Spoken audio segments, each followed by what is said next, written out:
Hi guys, welcome to another episode of SQL 50 series. So this is day 31 of SQL 50 series, and if you want to see this kind of videos daily then please follow us. Okay. So and please comment भी कर देना कि videos कैसे लगते हैं, explanation कैसे लगते हैं. It will be really motivated for, I will be really motivated, feel motivated. Okay. So आज का जो क्वेश्चन है वो सेल्फ ज्वाइन के ऊपर है. तो क्या है ना कि एक एम्प्लॉयज टेबल दिया गया है अपन को, ठीक है, जिसमें एम्प्लॉय आईडी है, नेम है, रिपोर्ट्स टू और एज है, ठीक है. तो अब ये जो 9 है employ ID, Harshi basically manager भी एक एम्प्लॉय ही तो है.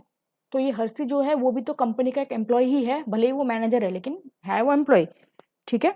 तो बेसिकली क्या है ना कि इस हर्षी को कितने लोग रिपोर्ट करते हैं. अगर आप देखेंगे रिपोर्ट्स टू में 9 दो बार है, तो 2 लोग रिपोर्ट करते हैं. कौन? Alice and Bob. और उनका एज का जो एवरेज है वो कितना है? 41 + 36 डिवाइडेड बाई 2, जो कि आ रहा है 38.5, जिसको राउंड करोगे तो आएगा 39. ठीक है, बस वहीं आपको रिटर्न करना है. सो सेल्फ ज्वाइन का आपने लगाओगे, कैसे लगाओगे? सेल्फ ज्वाइन एम्प्लॉय आईडी और रिपोर्ट्स टू में. ठीक है, परफेक्ट. तो हम क्या करेंगे? Select E1 dot employee ID comma E1 dot name, okay, comma count of employee ID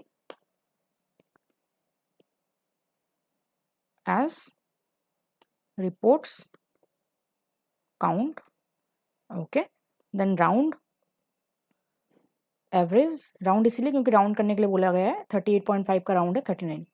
okay. E2 dot age, why E2 I tell you, age average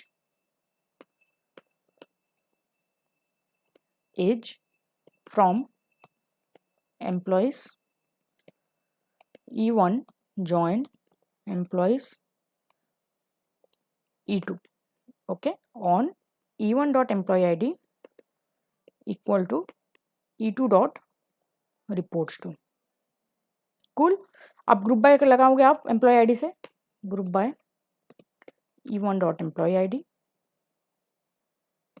comma E1 dot name, order bye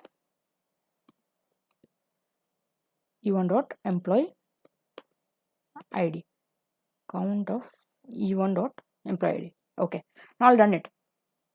Let's see. तो यहाँ पे E2 dot as की इसलिए लिया गया क्योंकि जब आप इसको ज्वाइन करोगे, ये आपका पहला टेबल E1 बन गया, फिर दूसरा टेबल E2 बन गया. सो एम्प्लॉय आईडी और रिपोर्ट्स काउंट से ज्वाइन करोगे तो E2 का ही ना एज लोगे, क्योंकि E2 का एज ही 41 और 36 आएगा जब आप ग्रुप बाय लगाओगे तो. ठीक है. So it's accepted. Now I will submit it. So I hope you understand this question guys, and let me know in the comments how you like this video. See you tomorrow.